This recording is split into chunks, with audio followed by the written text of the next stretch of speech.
করুন।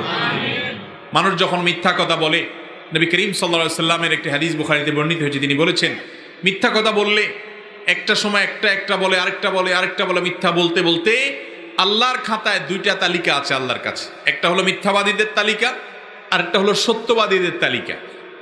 একটা লোক ঘন ঘন কথায় কথায় মিথ্যা বলতে বলতে তার নামটা মিথ্যাবাদীদের তালিকায় চলে যায়, লিস্টে চলে যায়।